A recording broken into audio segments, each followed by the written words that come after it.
everybody. We're going to get started. How's everybody doing this evening? How's everybody doing this evening? Now, we normally say when we're out, it's a great day in Prince George's County. It's a great evening in Prince George's County. I want to thank everyone for coming out here tonight for this very important listening session.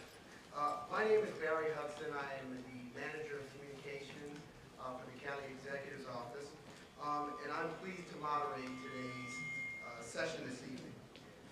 The purpose, as you probably know, for our event tonight is for us to hear your voices. This is your session. This is your time to voice issues of concern and tell us how you feel about certain issues that are facing the county.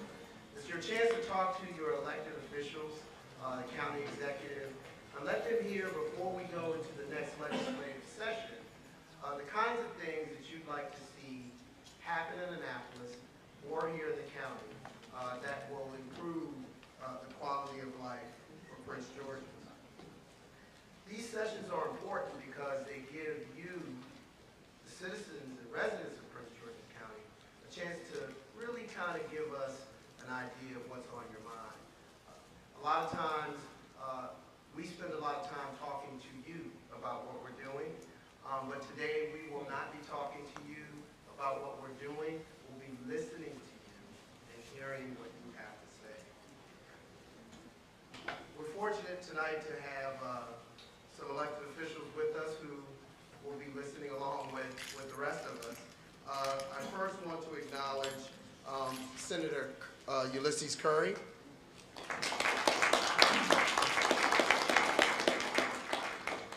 I also saw Delegate Darren Swain come into the room.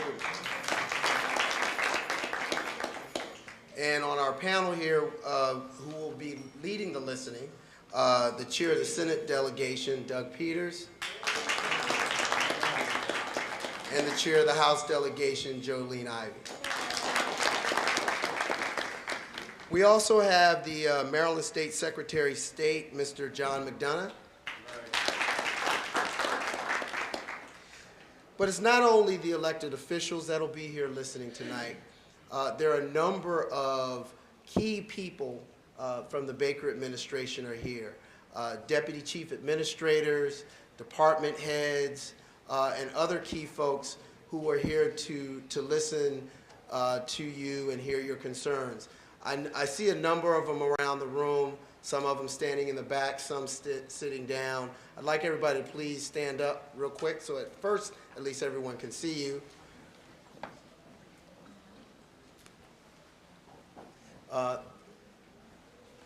So these folks are the folks that actually are making the government work, and as the county executive often says, you know, I want the folks here to see that your government is here to hear your concerns, to hear the things that you want to see dealt with. So we've brought the power of the government here, and we'll be bringing the power of government with us as we move around the county. I also think I saw Delegate Summers just come in.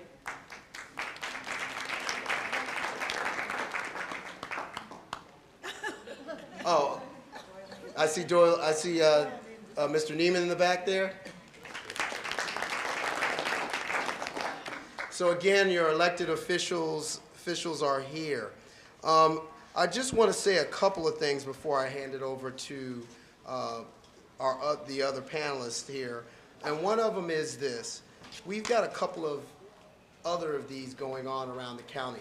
So there'll be two more of these. This is our second year doing these listening sessions. Last year we did 2. This year we expanded it to 3. Our next one will be next week, and it'll take place on November the 6th. That particular one will happen in the North County, so that will be at Eleanor Roosevelt High School. We'll be starting at the same time. The one following that will be on November 13th, and that one will take place at Potomac High School, and again, we'll start at 7 o'clock. If you have an issue that you'd like to make sure gets heard more than once, because they say You want people to hear, you got to repeat that message. We certainly welcome you to come to the following 2 sessions. And in addition to that, if you'd like to submit your testimony online, you can go back to the website and in fact do that. There are also a few more announcements that we want to make. You might have heard of the county executive's initiative called County Click. How many have heard of County Click? Not a bad percentage of hands. So we introduced County Click about a year ago, roughly a year ago.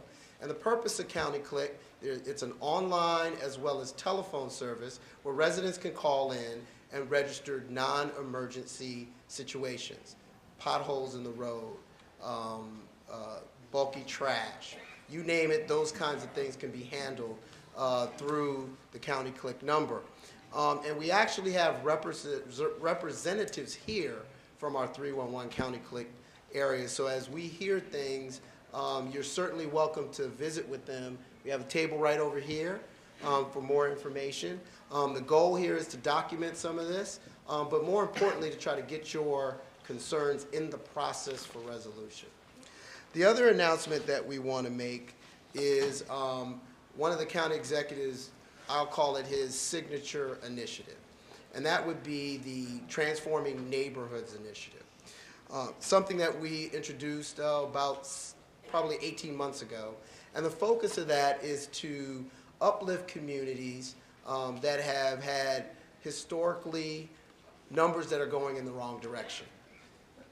Healthcare disparities, education, low economic development opportunities, low education numbers in terms of 3rd grade reading and math scores. So we decided to go into those communities and not just, kind of do a quick kind of thing. We want to go in there, and we've tried to embed ourselves in those communities over the last 18 months or so and do work. We actually are, in fact, in one of those T&I areas, Kentland Palmer Park, and I think the person who leads that, Carla Reed, is sitting here in the audience.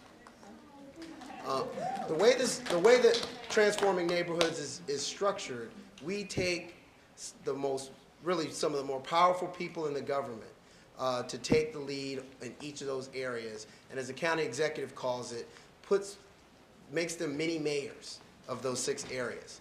And in those 6 areas, we have our DCAOs, along with a couple of our assistant DCAOs, who are taking the lead in those areas. And those areas, if you don't know what they are, they're East Riverdale, Bladensburg, Hillcrest Heights, Marlow Heights, Langley Park, Glass Manor, Oxon Hill, and we said Kentland Palmer Park, and last, Suitland Coral Hills. We're working in those communities to assist those residents, uplift their neighborhoods, and we've been working with them for the last year. One of the things that we're going to be doing over the next couple months, starting in November, is what we're calling open houses for T&I.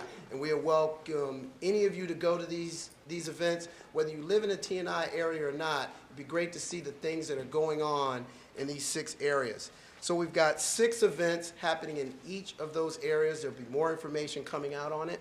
But our first one is on November 14th. That's the one for Suitland, for the Suitland area, and that's going to take place at the Suitland Community Center. The next one is on November 18th, and that will be at the Templeton Elementary School. That's for the Riverdale area. November 20th at Potomac High School for Glass Manor, Oxon Hill area. December 9th at the Prince George's Ballroom for the Kentland Palmer Park area. December 11th at the Langley Park Community Center for the Langley Park area. And last but certainly not least, December 18th at the Hillcrest Heights Community Center for the Hillcrest Heights area. These events are important because the key here is that we're providing services, and we're providing, the government is kind of going all in. There are people from each of the agencies that work on these T&I teams, but they're not just serving those areas. What we're actually doing is coming up with ways to better serve the entire county. Because the county executive certainly believes that the more we uplift each community, each neighborhood in this county, it uplifts the entire county in general. What I'd like to do now is turn over welcoming remarks and comments to Senator Peters and Delegate Ivey. So, Senator Peters, please. Good evening, everybody. I'm privileged to be here tonight. Can you hear me? Yes. Okay. On behalf of the Senate delegation, I'm joined here by Senator Curry, who was already introduced. And I thought we had an incredibly successful year last year, particularly financially. We were #1 in the state for bringing home money for our public school system. We brought home $913 million just for Prince George's County. We were #2 in bringing home capital money. We put a bill through to build more libraries to make it more equitable for our county to participate in the library system. We fixed a formula called net taxable income where we will be bringing home more money. And I say we, I say Delegate Ivey and the House members who are here, who's the chair of the county delegation, and also the county executive. It really helped to have a county executive who had experience in Annapolis because, you know, we can reach so many people, he can reach so many people, and we were able to reach enough people to say, hey, you know, we have needs and our needs were met. So thank you for coming out tonight. We're here to listen and look forward to working for you. Good evening. It's great to see you here tonight. We already introduced Delegate Swain, and I'm happy to report that all 3 members of District 47 are here. That would be Delegate Summers, Delegate Nieman, and myself. So we're well represented. Thanks, guys, for coming.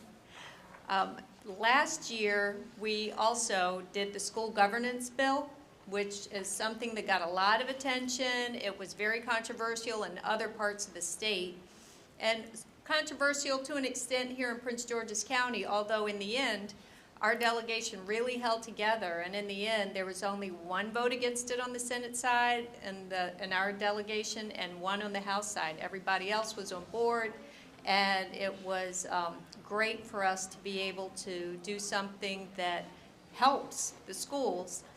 And it's something that, to me, came out of these same listening sessions that we had last year.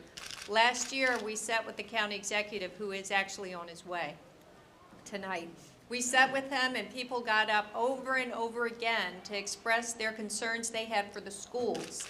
And at that moment, people were laying the problems of the school system at the county executive's lap, and of course, he was in no position to do much of anything about it. So it was really powerful for us to sit here and see very clearly that people thought that the county executive could do something about the schools. We were able to pass a bill that helps him to be able to have the kind of impact that that could make a difference for the schools. And so we've already seen that we've gotten a great superintendent on board, someone who's got a commitment to this area, who's been living here for years and years and years. So we're very excited to have Kevin Maxwell on board, and that's a direct result of people like you coming to these listening sessions last year, the county executive taking action with the bill, and us supporting the bill and getting it passed. So I just want to thank you for having that kind of involvement on a night like this. Also, when you talk about the county click, Barry, I want you to know there's an app for that, and I have it on my phone. So you can download the County Click app, put it on your phone, and it's got a great little GPS device. I just clicked it just now just to see what would happen, and it shows that this is where we are exactly right now. And then I could report a problem if I wanted to. It gives me choices of what to report. So it makes it really easy for you to be able to let the county know where there's a problem. And if they have the information, then they can act on it. So if you have the kind of phone that can do that, go ahead and download your County Click app. And we are looking forward to hearing from you tonight. Thank you. And we practiced that, so I handed that part of the County Click off to her, so great job. I want to give you the rules on how this is going to go. We have a list of speakers. With a lot of these events, everyone who signed up to speak has not shown up. So if you did not sign up to speak, we are going to, after we go through the speakers who are here who did sign up, we're going to allow you to go to the mic. We would like I'll call out the names of the people who we do have on our list. We'll time you. You have 3 minutes to speak. If we interrupt you, we're not trying to be rude. We're just simply trying to make sure that everyone has their fair share of time. The other thing I'd like to remind you to do is to at least put your phones on vibrate or turn them off. I know we often forget that. Happens in church. Happens all over the place. So we'll do that reminder right now to make sure that everyone does that. The other piece is we have not only some of our department heads here and our deputy chief administrators and the like, but we also have staff around the room. We'll be taking, well, I probably won't because I'll be moderating, but there are those who will be taking copious notes to make sure that we take down some of the questions or comments that you may have. Also, don't be surprised if some folks from our office or from the administration pull you to the side if you have a question, because that might be something we could easily resolve if we work directly with you. Okay? So any questions? Good, no. So we'll go ahead and get started. Our first person on our list is, let me see, Sherry Struthers. That's you? So you can just go to the mic.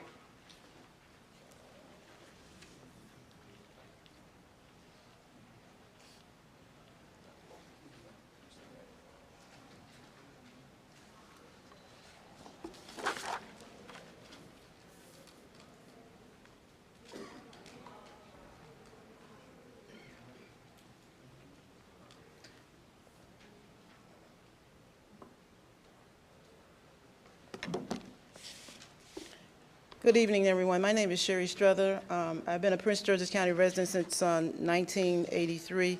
I'm a registered nurse. I have a lot of background in working for the county and within the county. One of the things I wanted to say right off, because I don't want this to get missed, is I go throughout the county talking to a lot of people, residents and just people that I know.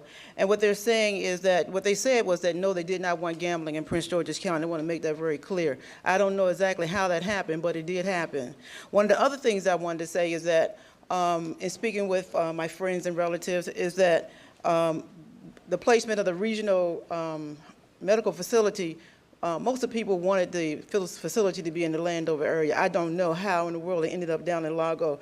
But a lot of this stuff kind of happens in Prince George's County, which really kind of aggravates me. And I just wanted to say those couple of things before time ran out. One of the things I wanted to say also is there's a concern amongst a lot of residents that just because when you go to vote, when they ask you what your name is and you know your name, where you live and where you and your birth date, that doesn't necessarily mean that you get to vote. You have to be a legal resident to vote in elections. And so there's a lot of concerns that a lot of people are showing up at these elections and they're moving these elections and they're really not citizens. They're not citizens. And a lot of people within the county are very upset about that, and they believe that that is how some of these bills are getting pushed through. Now let me get on the topic that I want to say, and that is in reference to what's happening in Prince George's County. I want to run through some stats real quickly. In reference to premature deaths in Prince George's County, we have one of the highest infant mortality rates throughout the state. And it's just horrendous for Prince George's County residents.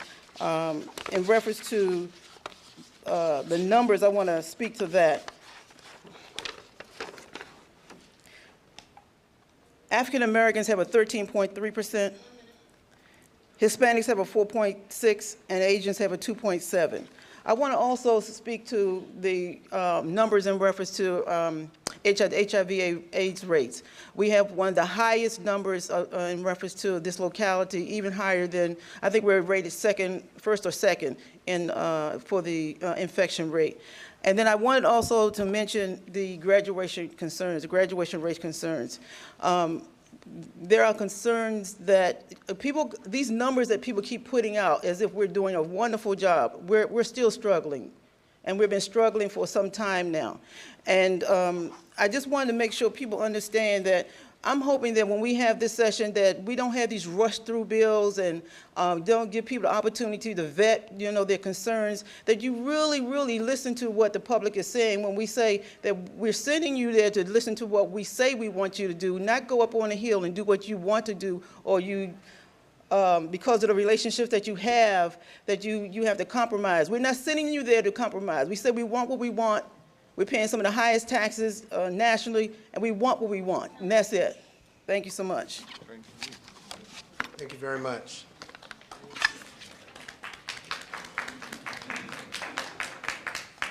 Our next speaker is Quentin Fasciani. Is that the correct way to say it? No, sir, it's Fasciani. Fasciani. Thank you. Okay. Very unprepared for this.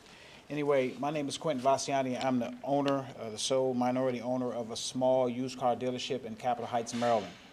Next to my dealership, it's actually 6100 East Capitol Street. Next to my dealership is 22 Yost Place.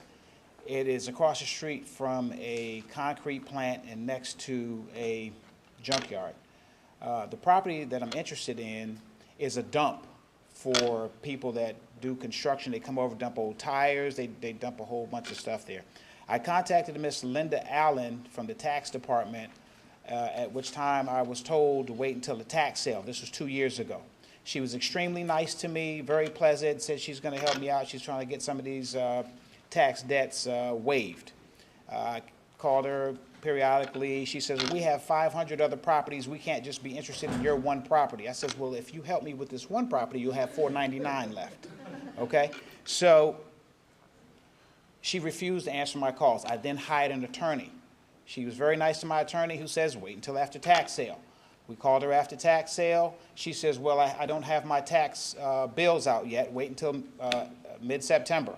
We waited till mid-September. She refused to answer the phone calls. Prior to that, around January of this year, I emailed Mr. Rashawn Baker, who sent it to Jason Williams, who sent it to a Mr. Thomas Himmler. Mr. Thomas Himmler called me, extremely nice, like everyone else is in the county, extremely nice, and told me he's going to look into it, he's going to get back to me. Called him back, never received my calls, never returned any of my messages. Then, going down the street one day, there was a child that got killed about a year ago on Old Central Avenue. There was a press conference there. I pulled over. Lo and behold, Rashawn Baker comes in, tried to talk to him, then Mr. Jason Williams talked to me. I explained to him how I was interested in this property. I'm a minority owner. Nobody's been bidding on this property. The county just cleaned it up. It's a $220,000+ tax lien on a property that's assessed at $35,900. My interest in this property is to grow my business, is to use this as an ancillary lot next to my business and improve the community, to pay taxes on this property that my tax money and everybody else's tax money here is paying to clean it up repetitively. I talked to Mr. Jason Williams again, very nice guy. He emailed Mr. Himmler, talked to Mr. Himmler. Mr. Himmler never called. Also talked to Linda Allen. I got a phone call from Linda Allen after 2 years. She was extremely pleasant. Okay, she was extremely pleasant, and she says, I don't know who you talk to and who you guys talk to in the county, but it really worked. You're doing a good job. I have 4 other people interested in properties. Keep up the good work and call me back and let me know what happens. That's not how I think that the county should work for us. When we vote for people and we're saying, hey, I'm not asking you guys to give me anything. I'm trying to acquire this property so my business can pay taxes, I can grow the business. I talked to Mr. Larry Hintz, he economic development, somebody came by, and even Jason Williams himself says, well, Walmart's moving up the street. We might be waiting on some big developer to come and buy this property. So I vote for you guys, and you tell me that my money isn't good enough or that I'm not good enough to get this property. You're going to wait for a developer to come and get it, and nobody's even bidding on the property, nobody's even interested in the property. Everybody's here. Why don't you help us? Help us.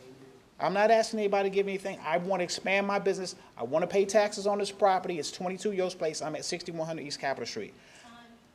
Thank you for hearing me. I apologize. Just a couple house cleaning pieces again. For those people who just walked in the room, we're now taking speakers. If you've walked in and you had not signed up to speak and you feel compelled to speak, later on we'll recognize those folks after we go through our list. Secondly, I just want to remind everybody who speaks that we do have people from the county government who are here who could assist you. So some of the things that you might have a point or a question about, don't be surprised if after the session, if you stay the whole time, if someone approaches you about the point that you raised tonight. So I just want to say that because we're not speaking back to you tonight, we're listening, okay?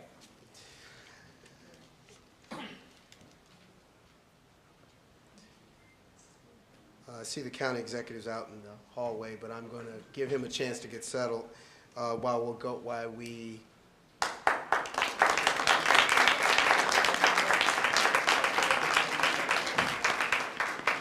tell you what we'll do. We'll go on to the next speaker, and then we'll have the county executive address us real quick after that, if you don't mind. Give him a chance to get settled in real quick. So our next speaker is Edith Perry.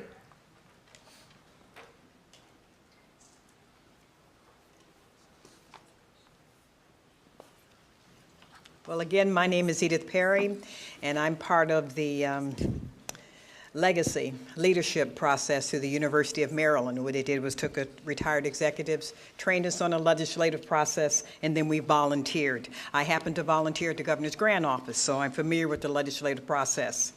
I signed up to speak this evening because I understand that the agenda was that I'm to give you something to take back to the legislative process. And what I want you to take back with you is about money management of the Dimensions Healthcare as they obtain the accountability for the new health hospital that will be in Largo. Based on their history, I want to be ensured that how they manage that budget, based on their history and how they managed their budget before, that those things are put in place initially. And I'm not talking about, 6 months later or whenever they have to pay their taxes, whatever, but I mean that the follow-up, the lessons learned or whatever is based inherent in how that money is divided and utilized for the new hospital. Also that there's encouragement that it ends up to be a teaching hospital with the University of Maryland, because that will also bring lots of tax dollars and money to Prince George's County. I also was in the understanding that the Board of Education would be here, or someone from the Education Department. That's what it says on the email. I think Segun Eubanks, we're so glad that you showed up. Can we give him a round of applause? Great. Just in time. Please. So what my concerns are is that I know there's professional development and professional training for the teachers, but I don't know how that's divided up, whether, there's certain professional development that's required for new teachers, then there's also certain professional development that is required for tenured teachers. Those teachers constantly need training with the new curriculums that are coming out, the new responsibilities, their new accountabilities, and so forth. I just want to make sure that monies are driven towards and remain with professional development for teachers. Another thing, as we go through the healthcare system in Prince George County, I see you mentioned Riverdale. I know they're one of the hot spots for us to eliminate some of the health disparities, that you continue to work with the University of Maryland to eliminate some of the health disparities in Prince George's County to enable access to health care, because there's a lot of areas that do not have doctor's offices or whatever. So whatever incentives that you can give to some of these new doctors that are graduating, whether they get discounts for their office or equipment or something to bring them into these areas where there are health disparities. That's all. Thank you very much.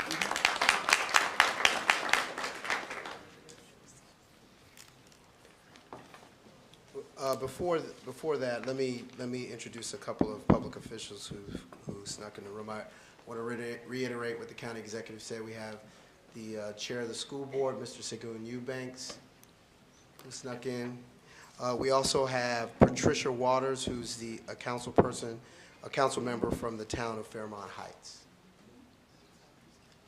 Did I say that wrong? Waiters, I'm sorry.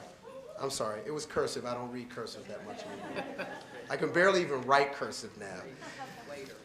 So I'm going to hand it over to the county executive to say a few remarks. I think we have some others here. We have Monica Best James, who's representing the comptroller's office. Monica, right over there. Thank you for coming.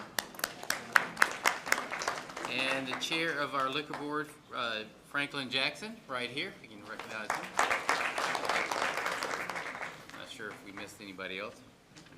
I will be very, very brief. I want to thank Senator Peters and Delegate Ivey for stepping in for me and for the staff.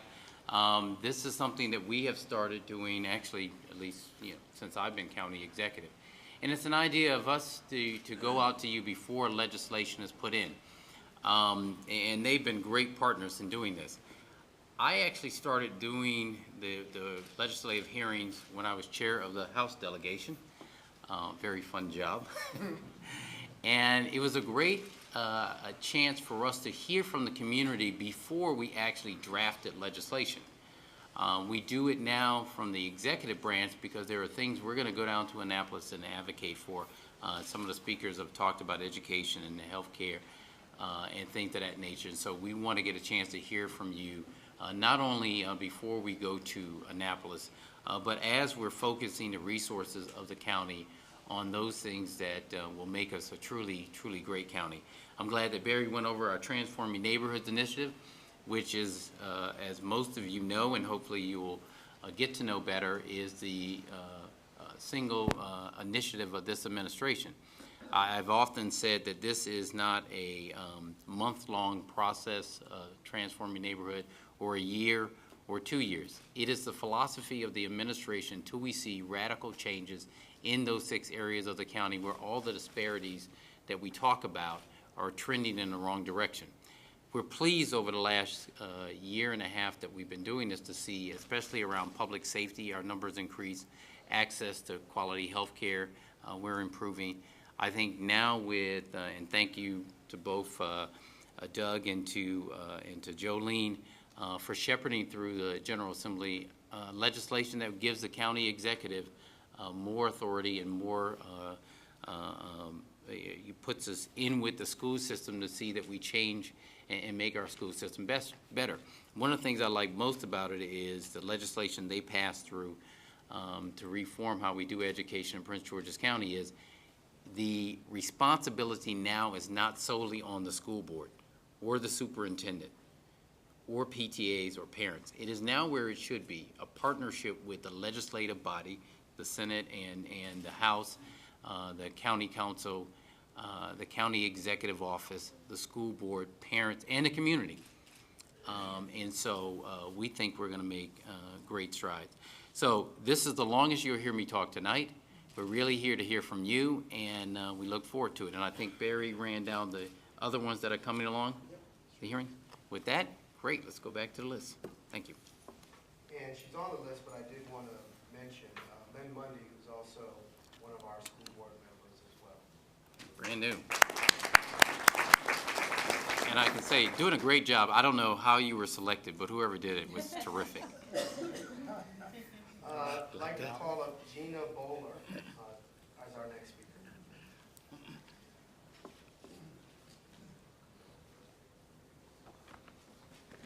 Good evening. I'm Good happy to be evening. here. I live in Upper Marlboro Road, District 9.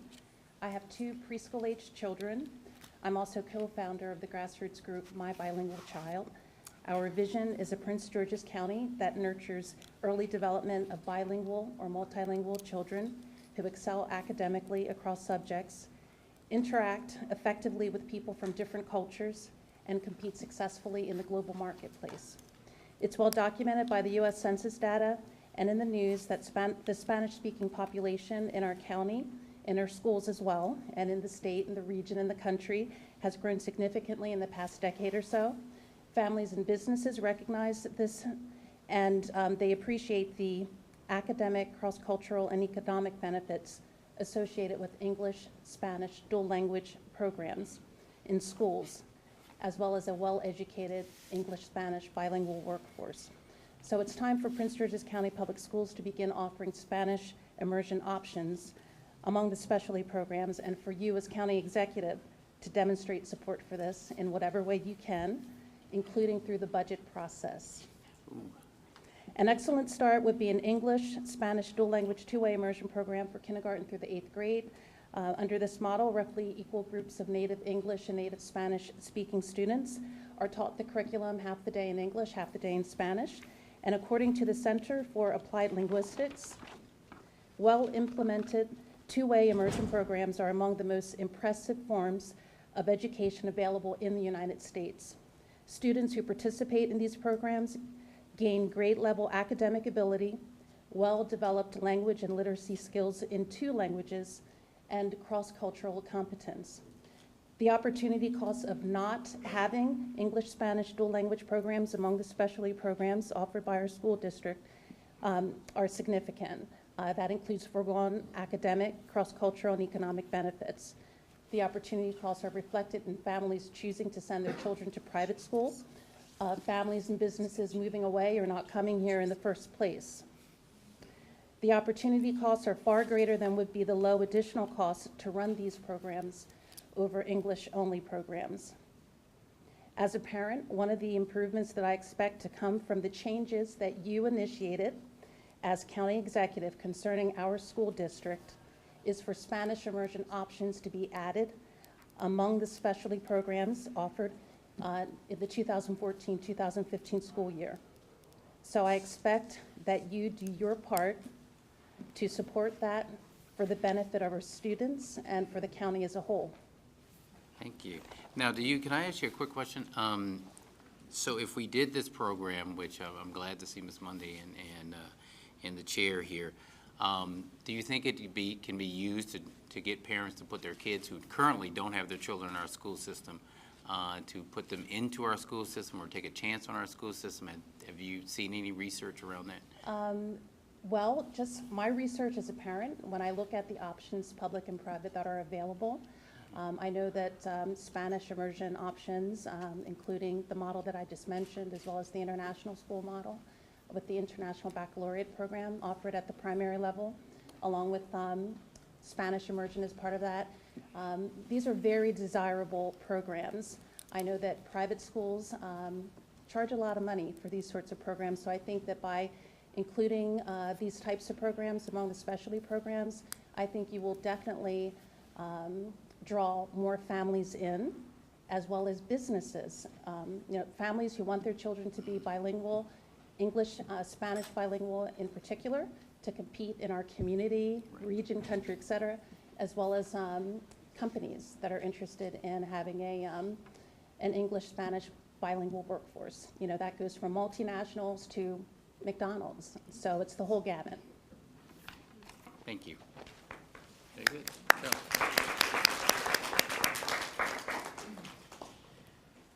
Next, I'd like to call up Michelle Noel Peak and Mary Ducksworth.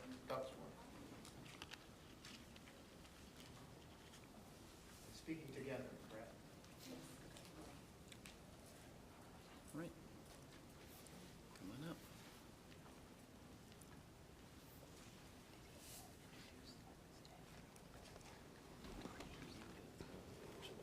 Good evening. Hi. We are here on behalf of a new ministry that we're starting at our church called the Diamonds Ministry.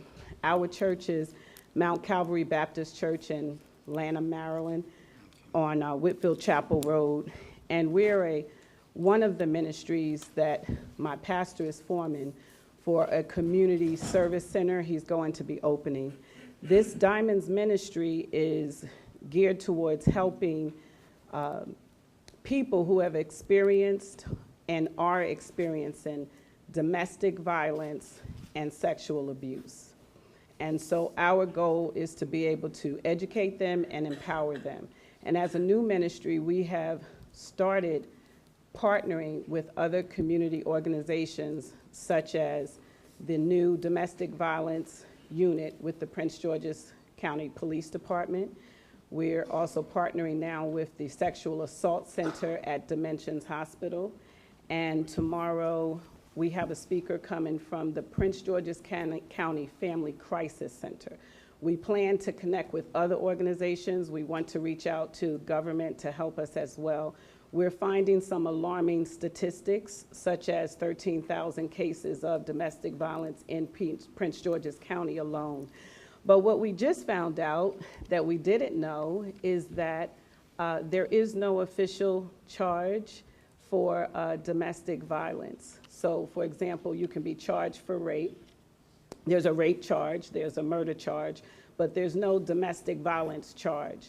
We also are understanding that a bill was attempted to be passed to bring stiffer penalties towards people experiencing domestic violence, and we are understanding that that was not passed. Now, we don't have all the background because I just got this information on Friday and was just told about this session, but we do plan to aggressively find out what is the issue, because as a new ministry looking to be able to support people, not just in our church, but in the community with this crime, we would hope that the penalty for the crime would match the crime itself. And so we're not sure who to connect, but we will find out. But we just wanted to put the issue on the table so that if you are empowered to be able to influence a bill getting passed such that domestic violence is given the weight that it should be given for the crime that it is, my hope, my prayer is that you will move that forward. This is Mary Duckworth. She is a survivor of both sexual abuse and domestic violence, and she's a strong reason why we've started this ministry in our church. This is something that's real silent. People don't speak up about it, but it's extremely harmful, not just to the individual, but to the family and the community at large. Thank you. Thank you. And we'd like to thank you, Delegate Ivy, because you came to our church last week. I did. Good to see you again. If I could see you all before you leave, if you're gonna leave before this is over, like wave at me so I can slip out and talk to you about what you just talked about. Okay, thank you. Right. And let me just say this. We actually, with the police department, the state's attorney's office, and the sheriff's office just kicked off our domestic violence awareness, but Stop the Violence, Stop the Silence campaign. And so that's something we certainly want to make sure we're connecting with the nonprofits and the private sector around this issue. So thank you, and thank you for being brave enough to come up here and let us know what's going on. You're right. That's something that we're going to work on deeply in this county. Thank you very much. Let me do this, Barry. I don't know if we introduced the directors that are here real quickly, or did you just have them stand up? We didn't introduce them. We had them raise their hand.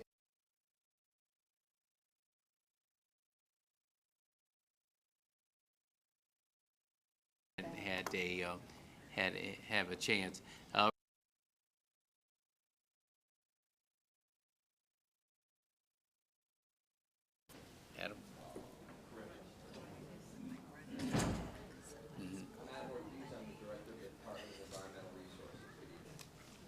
Great.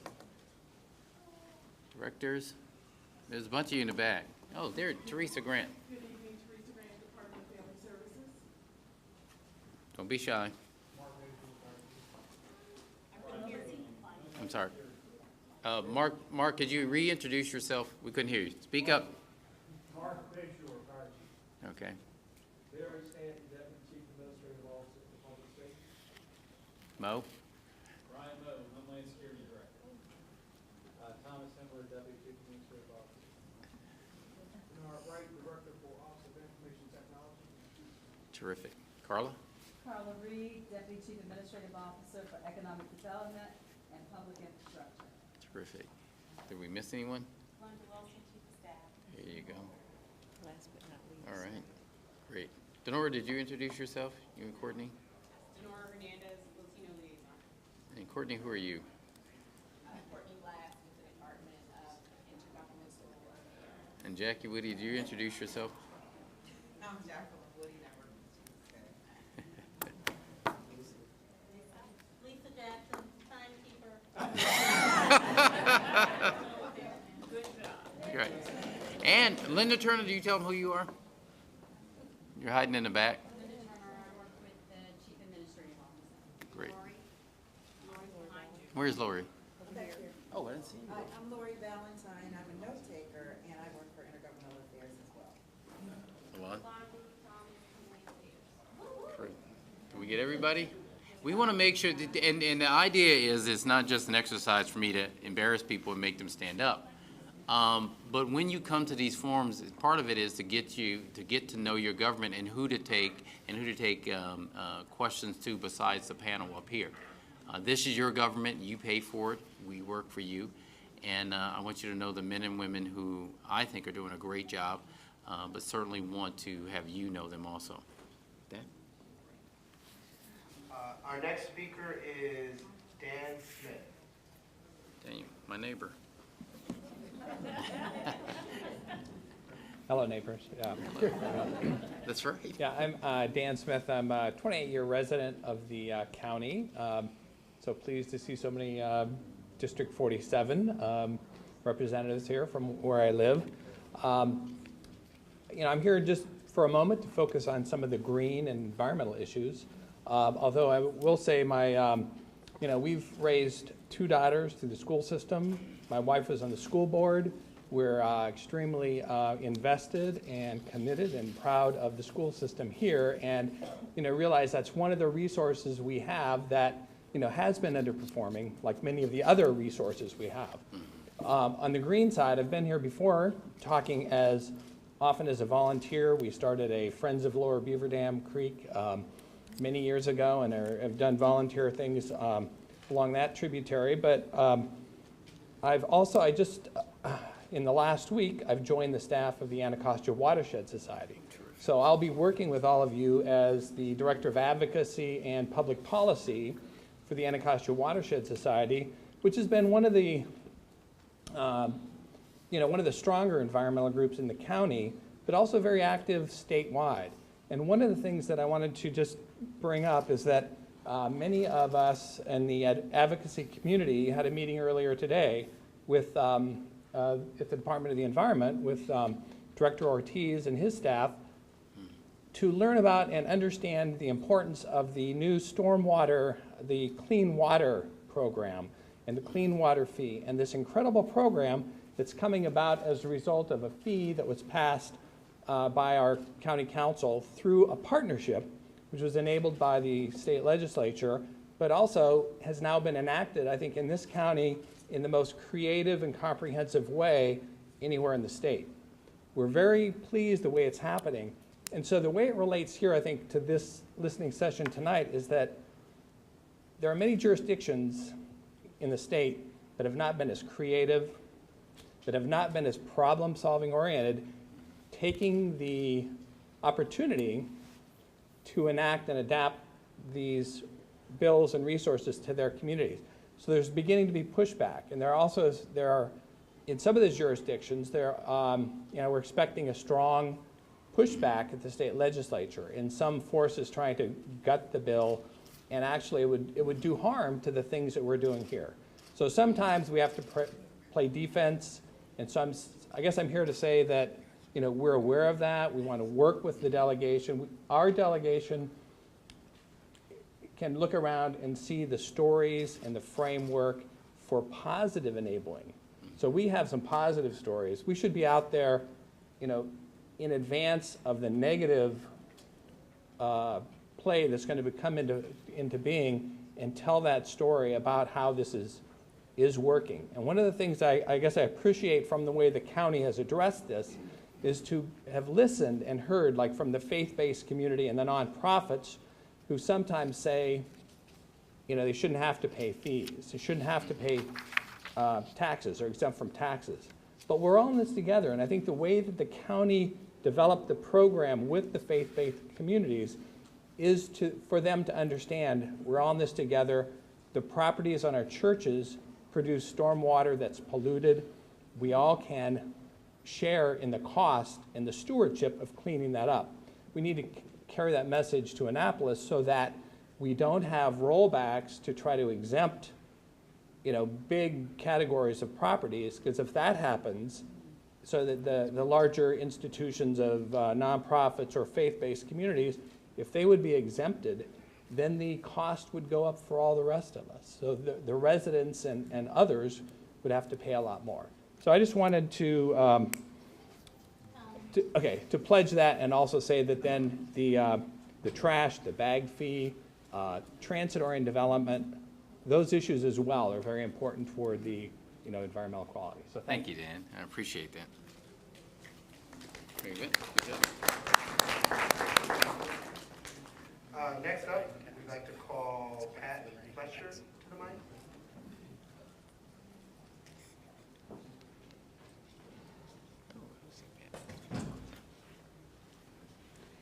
Good evening. Good evening, Pat. My name is Pat Fletcher, and I live in Village Green Mutual Homes. I would like for the residents of Village Green Mutual Homes to please stand and continue standing until I finish. Could you all stand? We live in a cooperative, which is 85 to 90% seniors. It's right down the street. We're listed as apartments when they take us to landlord and tenant court, but actually we are townhouses. Many of us have lived in Village Green for over 25 to 40 years. I know you recently saw in the news where one of our shareholders, Mr. Razor, was evicted. He is blind and has a seeing eye dog. For late charges, $600. He had been there for over 40 years. We had another neighbor who was evicted for late fees, and she had been there over 20 years.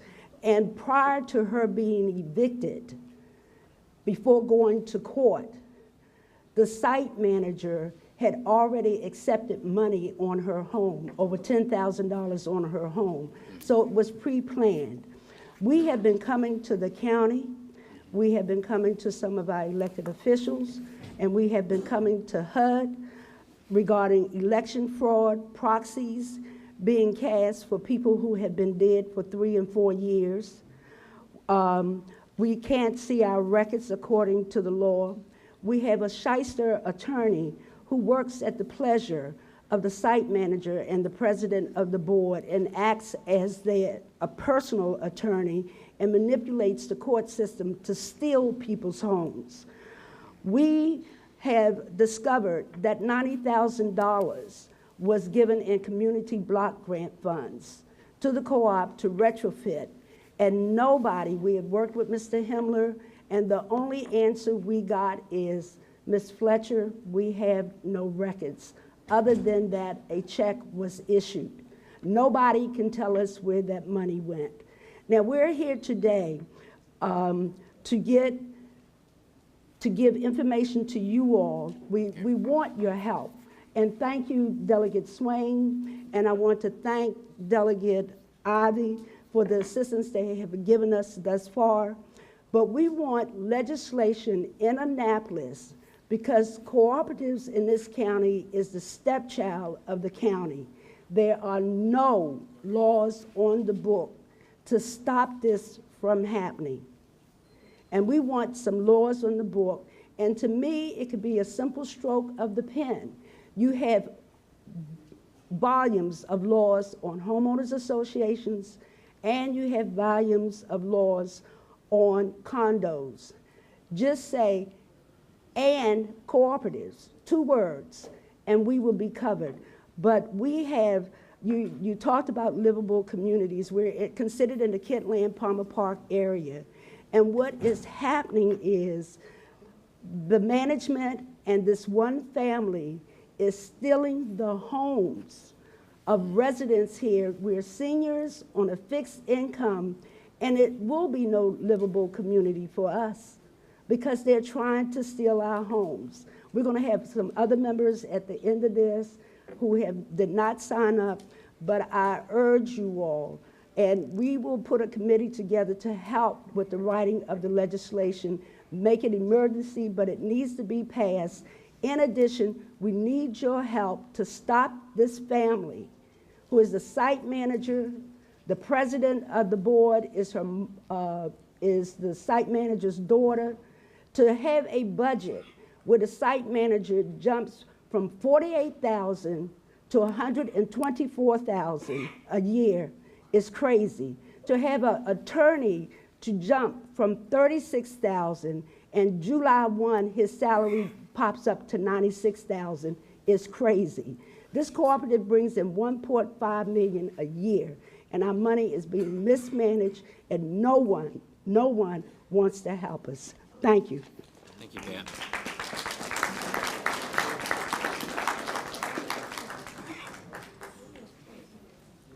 Next speaker I'd like to bring up is Mr. Lawrence Daniels.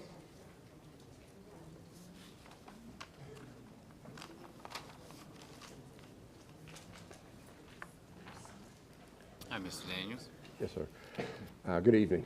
Good evening. I'd like to thank the county executive for giving this opportunity for residents to come out and speak. I'm a resident of Mitchellville, Maryland. By profession, I am a regulatory attorney in Washington, D.C., representing the interests of utility consumers, particularly energy and telecommunications consumers. Throughout my career, I've had the opportunity to attend many energy conventions and seminars throughout the country. And what I've realized is that the career opportunities in the energy industry is expanding exponentially with the advancement of the smart grid and other new technologies that are coming on board. Sadly, what I have not seen are a representative number of African American filling these positions. To address this issue, I am proposing that the County Council adopt a proclamation sponsoring a Careers in Energy Week. And this model was developed by the Center for Energy Workforce Development. It's a nonprofit organization that was started 3 years ago. And by way of full disclosure, I am not affiliated with the Center for Energy Workforce Development. It's just that this is a model that I have seen that's been pretty effective.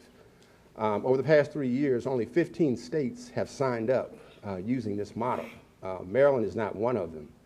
I believe the county can adopt this particular proclamation and have a week when energy officials can meet together with high school students, community college students, and also military personnel who are returning to the United States and trying to get into the workforce. I have provided some documentation that I'll leave with the moderator. And what it does, it shows you how the legislator, a particular legislator, can adopt a proclamation, how to set up the actual Energy Week. Also a couple of examples from other states who've actually successfully implemented this program and some of the success that they have found. Thank you. Thank you. Very good.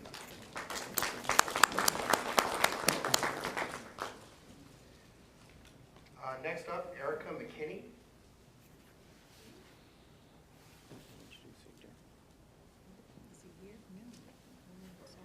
Well, Ms. McKinney is coming up. I'd like to introduce Senator Victor Ramirez in the back from the 47th District. Thank you for joining us.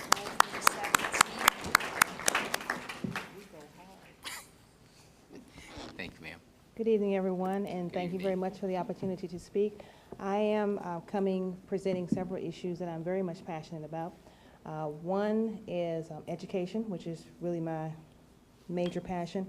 I am an educator. I have 17 years of experience. I started out in Prince George's County. I left, and now I'm in Fairfax County, which I'm happy with. One of the things that I'm really concerned about is pretty much just what's going to happen to our children. I had a conversation this past weekend, and there was a senior at Wise High School. He showed me his transcript, and he's talking about graduating with a 1.33 GPA. Where's he going to go? Graduating from what to what? I was absolutely appalled. And I asked him, I said, has your counselor reached out to you? Has the administrator reached out to you? Only when I'm in trouble. That's a problem. That's a huge, huge problem. And it really has to stop. We cannot graduate children with that. Again, where's he going with that? Second question, or comment rather, is in terms of infrastructure and with our environment. I've called several times. I'm a resident of the Villagers of Marlboro. I've called several times about various issues, be it from potholes to roads needing to be repaved and resurfaced and so forth. We have complained bitterly for years in the Villagers of Marlboro about John Rogers Boulevard and needing to be repaved. We're told there's no money, there's no money, there's no money. When on vacation came back, I said, oh, look, it's repaved. Wow, this is one beautiful thing. I drove about another 100 feet, and here we got the same raggedy road. I called, I said, why is this? Oh, well, if that was a cut and patch. We don't have enough money to do a repave. Excuse me, but we don't do a piss-pot-poor job. Either you do it or you don't. You don't do it at all. And I don't feel that we should have to accept crumbs. If you're going to do it, you need to do it, and you also need to do it right. The third thing is I wanted to ask a question in terms of the Landover Mall, or the former Landover Mall property. I own a rental property. It's not too far from Landover from that site, and wanted to know what's happening with it. Every time I inquire about it, I'm told, well, it's owned by so-and-so company, and there's nothing they can do about it, and we'll see. So I just wanted to know what was going to happen with that. And the last thing is in terms of funding. I was elated to hear that we've received additional revenues, or we're doing much better financially. My question is pretty much, where is it? You know, as Clara Pelly would say, where's the beef? Where is it? And that's my spiel for the night. Thank you very much.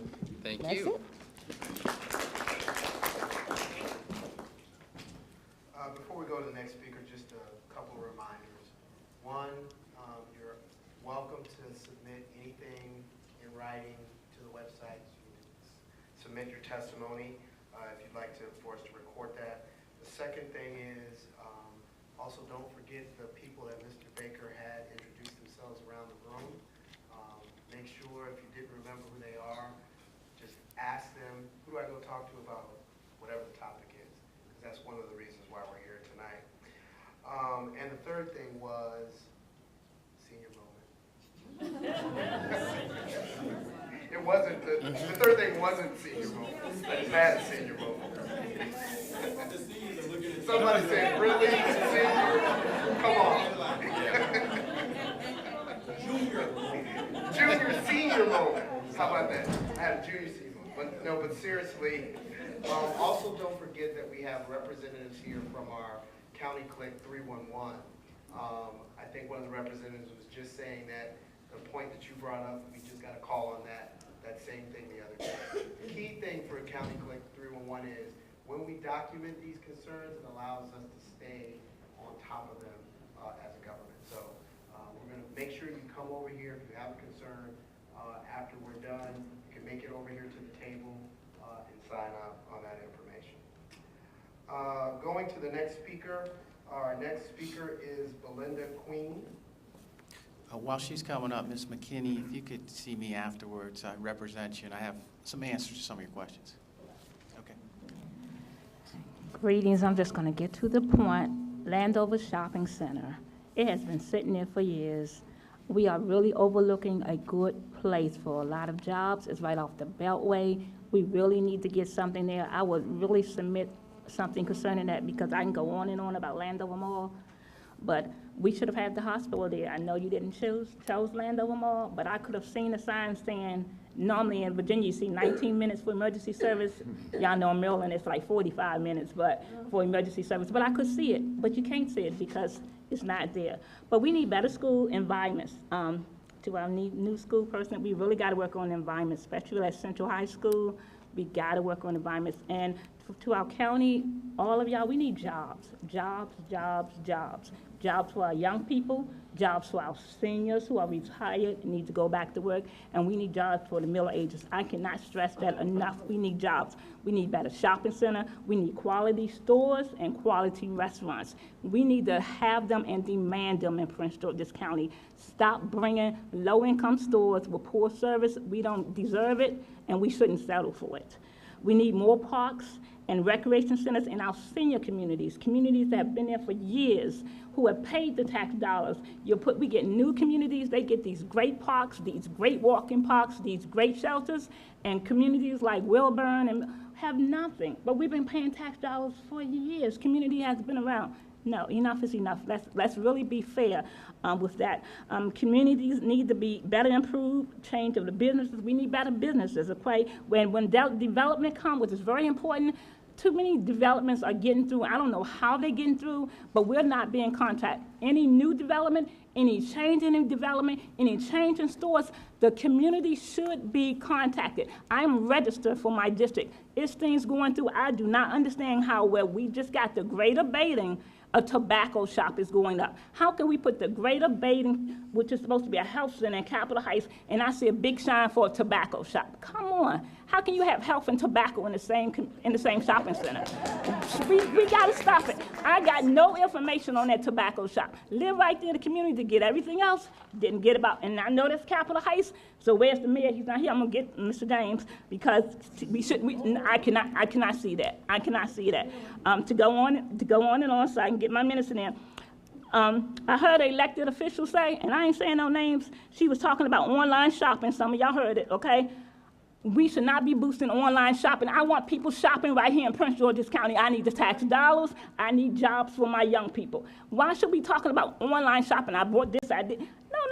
I need jobs and shopping right here in Prince George's County. Have a problem with that. I need our representative to be representing our county. Last but not least, I need elected and selected officials to be more aware of the community wants and needs.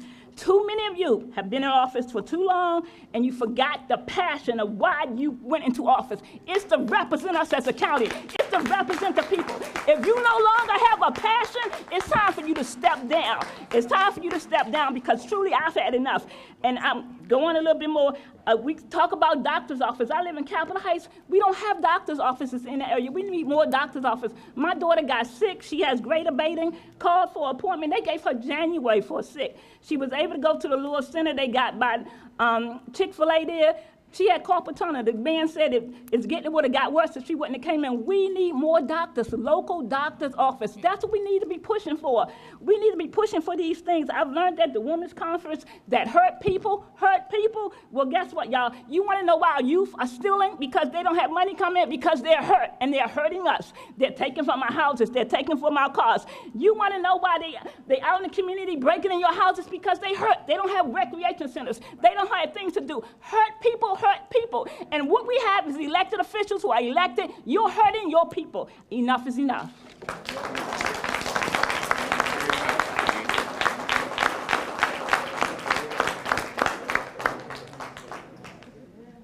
Thank you. Our next speaker is Pete Mellett. Is that correct? Yes.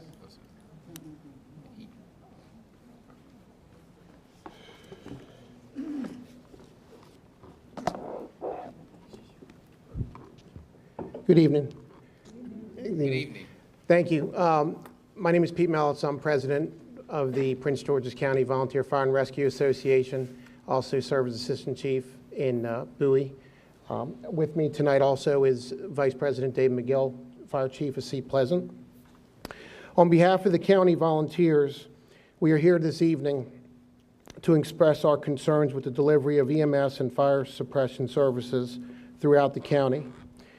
At 4 fire stations, Seat Pleasant, Branchville, Boulevard Heights, and West Lanham Hills, the career staffing was removed from these stations, which makes the stations unavailable and or limited in responding due to volunteers being at work during the day, which is the basis of the advent for the career EMS and firefighter. At the Morningside station, along with other stations within the county, there are where the combination of volunteer and career personnel working together has worked well. This is being threatened by the county fire chief's office, forcing additional staffing where it is not needed, whereas there are other locations that the supplementation of staffing is needed. In the Morningside situation, raising the ambulance to an all-response medic unit providing ALS service, which the call volume supports, this change would resolve the current issues and allow cooler heads to prevail. The root of these recent efforts by the County Fire Chief's Office is driven by a recent collective bargaining agreement recently executed with atypical career staffing requirements, which is normally seen in all career departments. not in a combination department, which is what the county currently has, career and volunteer. The staffing stipulated in this agreement does not take volunteers into consideration. Current NFPA standards, NFPA 1710, all career, and 1720, all volunteer, which are referred to during negotiations, do not apply to our county. To achieve the staffing mandated levels by the agreement noted above, given there is not enough existing staffing to fulfill these agreement mandates, the County Fire Chief's office is essentially robbing Peter to pay Paul, removing station staffing completely, thus increasing daytime and potentially evening response times to the stations that lost their staffing. Aside from the removal of staff, the personnel are paid overtime, and those costs in the millions are well over their budgeted amounts, and the extra costs to the taxpayer are clearly outside of the budget, and it is very alarming, and it doesn't need to be. We are here to ask you, County Executive Baker, to help us help you freeze the changes pending so that all of the stakeholders can come to agreements that create a win-win for all, primarily the county citizen. Thank you.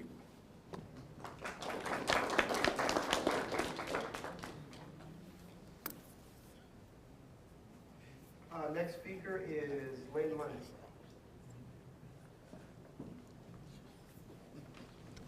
Hello. I'm here to address you as a citizen, took off my hat as a board member, on behalf of the villages of Marlboro. How does that work? I know. Carry on. On behalf of the citizens of Upper Marlboro, the villages of Marlboro is a community of about 8 communities. Kings Grant, Bishop Bequest, Lewis Landing Condos, Hampshire Hall, Kings Council, Marlboro Homes, Saxony Square, and the Greens and the Oaks. And one of the main concerns in that community is the vacant golf course that's been sitting there for a couple years now, unattended to, and there's not been any plans. There's been many conversations, but not any real plans of what to do with that particular property. It's been an eyesore to the community. There's great opportunity for perhaps Merlin Park and Planning to do something with it, or the county to take it over. It's been turnover of ownership in that particular property, and there's just not been anything that's come forth to be a viable part of that community. It would be a great opportunity for numerous communities to come together and use that property. And I think that that's something that should be revisited. The second and last concern that I would like to address is regarding numerous issues regarding traffic. From the top of Brown Station Road, where they put the farmers market, to the light right there, Brook Lane, right going towards Wise High School in Obama, there's no traffic enforcement. So that means you can come off of, Marlboro Pike, and we have had cars speed 60 miles per hour, literally, from the top of that farmers market all the way down to that traffic light. There's an educational center there. There, again, numerous communities there. There's no police presence. There was, for 1 second, a traffic camera there. I was told by a sergeant that it doesn't pay for itself. We moved it somewhere else because it doesn't pay for itself. We've asked for traffic studies. We was told that it wasn't enough traffic, but yet there's well-documented fatalities, and we just had an accident there over the weekend. Well-documented in the news. People are dying because community members are having a hard time entering Brown Station Road from Lord's Landing, from Johns Rogers Boulevard, on their way to work because the traffic is so fast. We had a police presence based on our calls, and then it was gone. So we're asking again for reconsideration of a traffic light or some permanent traffic calming mechanism there, I don't know, speed bump, a speed hump, something. That's all I have. Thank you. Thank you. Very briefly, let me just update you on the golf course. We've been working on that for about 4 years. It's tied together with your golf course, Lake Arbor, same owner. Guy had the golf course. He went bankrupt. It's in receivership. you know, the actual Villages of Marlboro has a covenant that they could take that property back. It's in the law, but then they'd have to pay for the maintenance, the cutting, all that. And there's a lot of people coming by there dumping off refrigerators and everything else. So we do need a solution. We have talked to Park and Planning, but I think we're gonna have to work it out with the receivers in terms of the property. So I'm happy to give you the update and all the reports that we've had for that. Okay, thank you. Thank you. All right, our next speaker is Ferdinand, and I don't want to mess up the last name. No, I just wanted to attend, I'm not speaking. Okay, okay. Sure? Yeah. Name's on the list. One play. Okay. Next speaker is Paul Rowe. Oh, come on up, Paul. Don't you head of a commission or something? Yeah, but I'm not talking in that capacity for it. Well, just in case somebody wants to talk to you in that capacity, which commission do you? Yeah, I chair the Housing Authority for the county.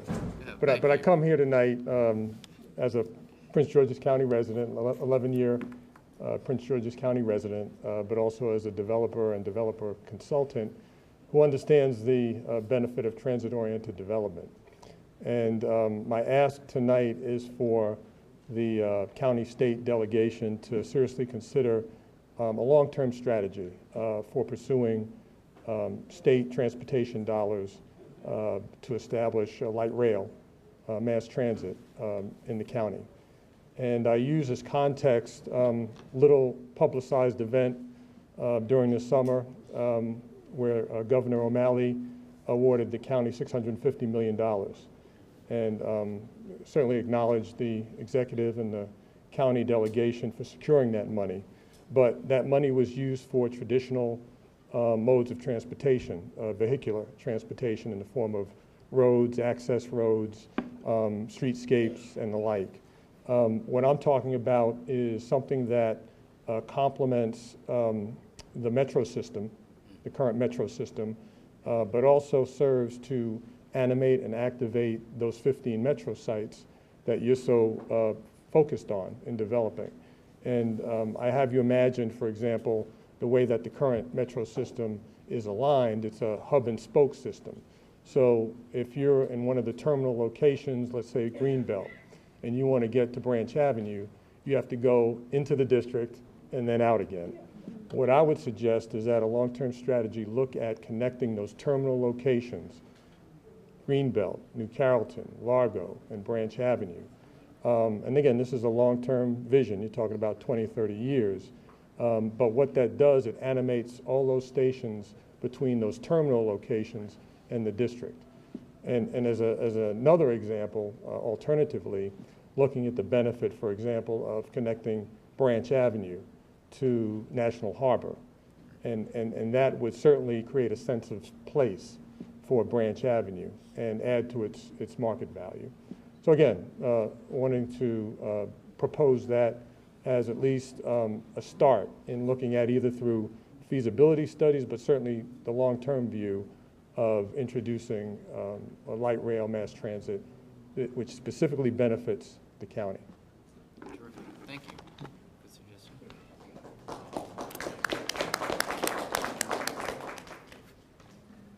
Next speaker is Dr. Baruch. Baruch, is that the correct pronunciation? Baruch. Baruch. That's right. Good evening, You didn't bring County me Executive. any food, nothing for us? I got you covered. Yeah, you got me.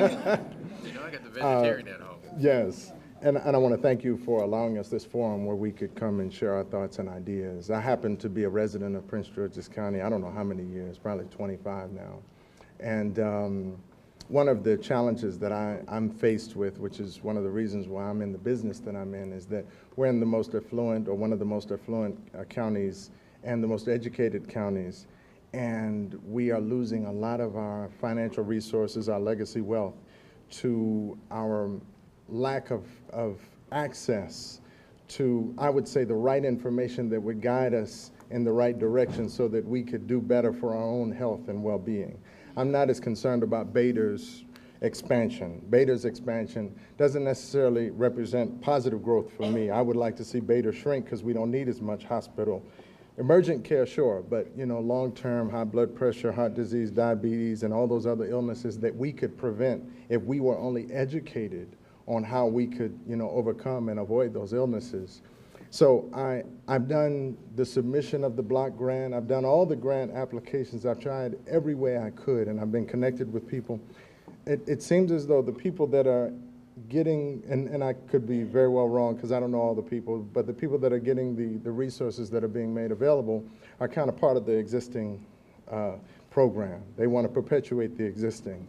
And I think it would be good for us to consider, as we're seeing communities of people that are living and they're vibrant and they're healthy and they're overcoming all of these health challenges that our people in Prince George's County don't even know that there's a cure for. They don't even know that they can overcome high blood pressure. They just think, okay, well, I guess I got it. I'll take this pill for the rest of my life. And the list goes on of other illnesses where other communities are overcoming that because the information is there.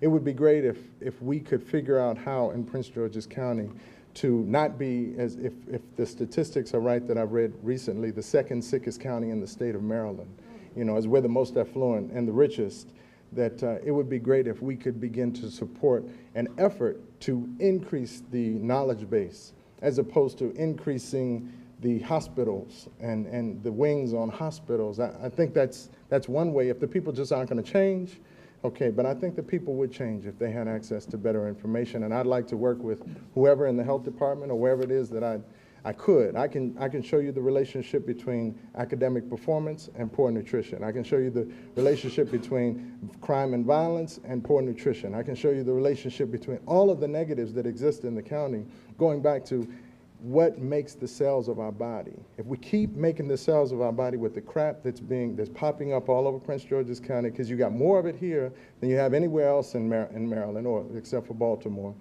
we're going to keep getting more of the same. So we keep trying to patch this thing and try to figure out what it is. And it'd be great if we could put more emphasis on bringing healthier food, or for me, supporting the healthier food that's already been here, that's been here for 13 years through the challenges, and help our citizenry be healthy, as opposed to us spending so much money at the last 6 months of our life, spending so much money to try to fix something that we could have fixed before it even broke. Thank you. Thank you. We're going to make sure that Betty Francis, who is our Deputy CEO for Health and Education, that we get the information to you. But also, it's great, and you're right on time. We've been talking about this in terms of our Transforming Neighborhoods initiative, and especially in those communities when we talk about indicators going in the wrong direction. That's one of the indicators when we talk about health disparity. We're also talking about nutrition and information, and so it'd be great for our folks to talk to you about. And you've done great work, knowing the work that you've done, and glad to have you in Prince George's County and the work you've done throughout this community and educating folks. So thank you, and we'll make sure we get our folks in touch with you. Let me see, Brenda Razor, and I think she has someone else coming up with her.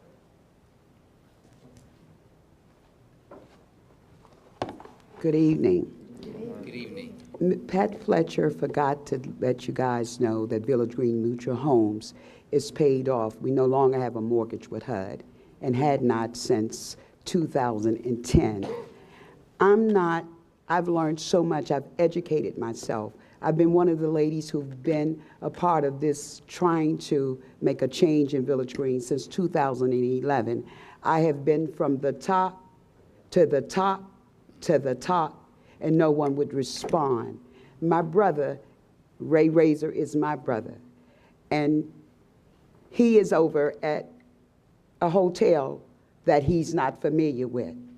His eyes, I've been a resident for 43 years, and I've been in my own home in Village Green Mutual for 32 years. I don't know who else to go to but my elected officials, and I can name some of the names. Mr. Himmler, no callback. Doug Gainsler, the state attorney. I've been to Mr. Baker's office. I don't know who else to ask asked for help except for the folks that we voted in. Election time is coming around again. My brother is where he is now with his dog in that little 2 space when, how dare she put us out? We have paid our dues. I'm here tonight because I'm going to ask out loud in front of a room full of folks to help us. Please, I want to thank Darren Swain. I want to thank Mr. Adam Ortiz. He came to our rescue. We went to him once. He put a team together and walked through Village Green and straightened out some of the problems immediately. He didn't put us on hold. Darren Swain and Aisha Brayboard, they came to our rescue. And from that point, we've been able to get some help. I would like to thank Mr. Streeter from Andrea Harrison office, who has attended the meetings at Village Green, and his presence will stop some things, but that's it. I advocate, 70% of the members there are seniors. Believe it or not, I'm a senior as well. I mean, I'm over the grade 60. But all I'm asking, who's next? The stress level is here at the police department in PG County. All management needs to do is call them. I don't know what she got with them, but they will come and they will harass everyone, even the seniors. The seniors are petrified when they just see her presence. I'm saying this. It may sound funny to everyone because nobody lives in Village Green, none of you guys. But Darren Swain, and I'm going to say his name because just his presence has helped us. In the last couple of weeks, Aisha Brayboard, her presence has helped us. And now my brother, I don't know who haven't seen it on the news. They were going to lock up his service dog because he refused to come out because they didn't have no braille, no video, no recorder, so he can, because he can't read and can't see. So he asked the sheriff, please, I'm blind, I can't see. The judge, the sheriff called to let them know that he was visually impaired. The judge had no sympathy at all, say if he don't come out, lock him up and call animal control for his eyes, which is that dog. And they were going to do that. And I was going to go with him to jail. And I said, brother, what do you want to do? So he came outside and I came out with him. But I'm here and I'm saying it out loud and I'm going to turn around so everybody can see me. Please, who's going to be next? You know, yeah, everybody is calling, but what are they going to do? Is something going to be done? I'm just begging out loud in front of everybody to please help us. Thank you. Thank you.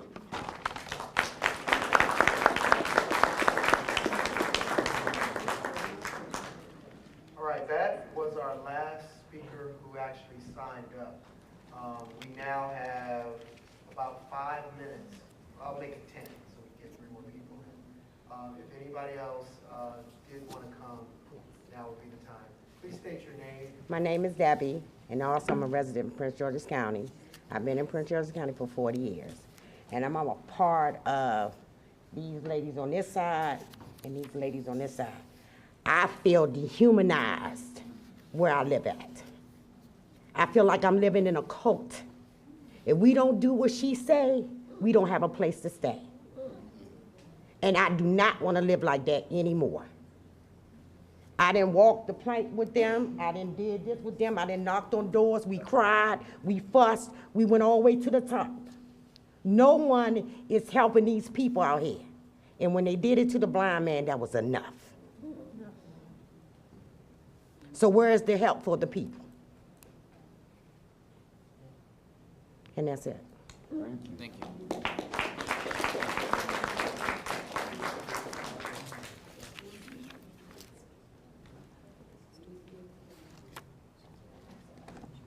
Good evening. My name is Jennifer Jones, and I'm a citizen, a resident of Mitchellville, Maryland. I am chair of the Prince George's County Commission for Women, but I'm speaking as a woman in the community. We have alarmingly high rates of domestic violence and staggering epidemic proportion number of young women and young men who are caught up in human trafficking. And there's an issue, especially in Prince George's County, because we are one of the hot spots for human trafficking in the country. And unfortunately, our wonderful police department is doing a great job of creating a vice intelligence unit that's allowing for the rescue and to stand against some of the incidents of human trafficking. There was a disproportionately high amount going on in College Park. That number's reducing, but the number in Oxon Hill is going up. The problem that's happening is that the victims who are being rescued are averaging the age of 14. And so the choice is to take these young people who have been told by their pimps and by through coercion that the police are not on their side, that the county, the individuals who are trying to help them can't. And so when those young girls, they have to be put into the juvenile detention process because there's no housing, there's no place to take them. So for the girls who can't go back home, and so a foreign national young girl from Russia, from other places that are rescued here, they have ICE. And ICE, the Immigration and Customs Enforcement, has money and process to help those girls. But the girls who are regional from here and the girls who are coming from other states who are trafficked here and who are rescued, there's no safe place for them. And we desperately need to find some kind of housing. We're working with Fair Girls, with Courtney's House, with Samaritan Women, with Turnaround. We have a wonderful new human trafficking task force that's addressing the issue, but we need some kind of emergency housing. All of those organizations are in Baltimore and in the district. They come and lend a hand to us, but they can't give shelter to the girls. And the second is with regard to domestic violence. We have been working through the Human Trafficking Task Force. We've had great support to get the task force together, but we still don't have a place to co-locate services for victims of domestic violence. And I would like for that to be added to the wonderful program that is being started. The Stop the Silence campaign is outstanding. I would like to see us have a place, even if we're not ready to have the full facility, to co-locate services for women. Thank you. Thank you.